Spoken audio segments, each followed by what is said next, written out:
सुखी जीवन जीना कोई भारी नहीं है, लेकिन हम दूसरों को अपने दिल दिमाग में बैठाकर अपने ही जीवन को बोझ बना देते हैं।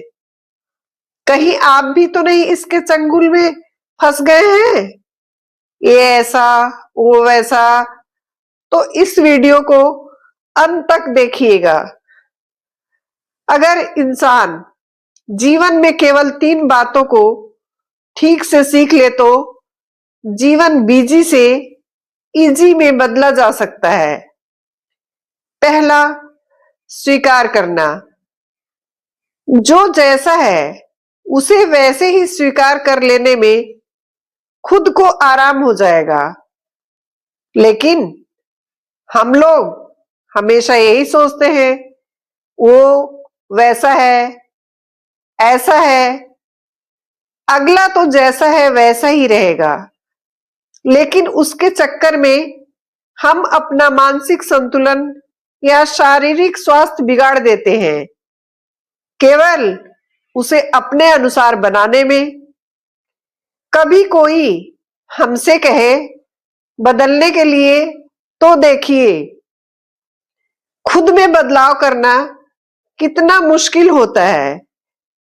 इसलिए जो जैसा है उसे जितना जल्दी स्वीकार करेंगे, स्वयं को आराम हो जाएगा। इसका आसान तरीका है, उसकी गलतियों को न देखकर उसकी विशेषता को देखिए, तुरंत मन को सुकून हो जाएगा। स्वीकार करने का अर्थ हार मानना नहीं है। इसका मतलब है उस सच्चाई को मान लेना जिसे अभी बदला नहीं जा सकता। जो हो चुका है उसे बदलने के लिए हमेशा परेशान रहते हैं। उससे लड़ते रहने से केवल तनाव बढ़ता है। स्वीकार करना मन को शांत करता है और आगे बढ़ने की शक्ति देता है। जो व्यक्ति स्वीकार करना सीख लेता है, वह परिस्थितियों का गुलाम नहीं बनता। दूसरा, उम्मीद रखना। उम्मीद करना जरूरी है, किंतु अपने आप से आशावादी रहिए। लेकिन जो दूसरे के वश में है, उसके पूरा न होने पर आपको दर्द ही मिलेगा। इच्छा से ही उम्मीद का जन्म हो जाता है। जैसे हम पेड़ लगाते समय ही फल आने के कल्पना तक पहुंच जाते हैं। मान लीजिए कुछ दिन बाद आंधी तूफान से पेड़ जब गिरा तो दर्द होने लगा। ऐसे ही रिश्तों में, भौतिक सामानों में भी अभी हमको कुछ मिला, उसके बाद हम उससे ज्यादा पाने की सोचने लगते हैं। बाय द वे, नहीं मिला तो अंदर ही अंदर पीड़ा होने लगता है। उम्मीद रखिए, क्योंकि बिना उम्मीद जीवन निर्जीव हो जाता है। लेकिन अत्यधिक उम्मीद अधिकांश दुखों की जड़ होती है।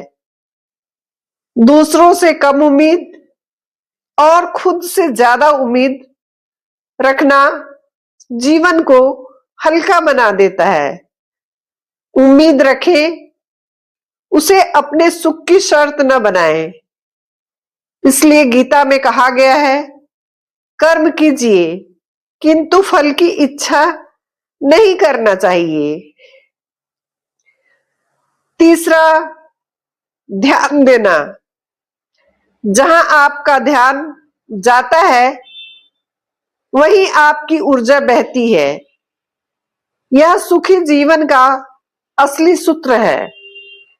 लेकिन हम जीते तो आज में हैं और बातें व तैयारी हमेशा भविष्य या जो बीत गया उसकी करते हैं। पूरा फोकस हम या तो बीते हुए कल पर या आने वाले कल की तैयारी में जो आज हमारे पास है उसे गंवा बैठते हैं। जैसे जो पिछली बातें या घटना घटित हुआ है उस पर ध्यान रखते हैं, या आने वाले कल जो होने वाला है उस पर, आज पर ध्यान कभी नहीं रखते। यदि हम अपना पूरा ध्यान केवल आज पर लगाएं तो हमारा आने वाला कल तो अपने आप सुखद हो जाएगा। केवल मेरा शरीर आज में जीता है, मन हमेशा बीते हुए कल और आने वाले कल में ही रहता है। बार बार अतीत पर ध्यान देने से पछतावा बढ़ता है और भविष्य पर ज्यादा ध्यान देने से चिंता। अपने ध्यान को वर्तमान क्षण पर लाना सच्ची शांति का रास्ता है। जो व्यक्ति अपने विचारों पर ध्यान रखना सीख लेता है वह अपने जीवन पर नियंत्रण पा लेता है। आपको वीडियो पसंद आई हो तो सब्सक्राइब करना ना भूलें। मेरी अगली वीडियो भी इसी प्रकार की रहेगी और कमेंट में लिखिए जय श्री कृष्ण।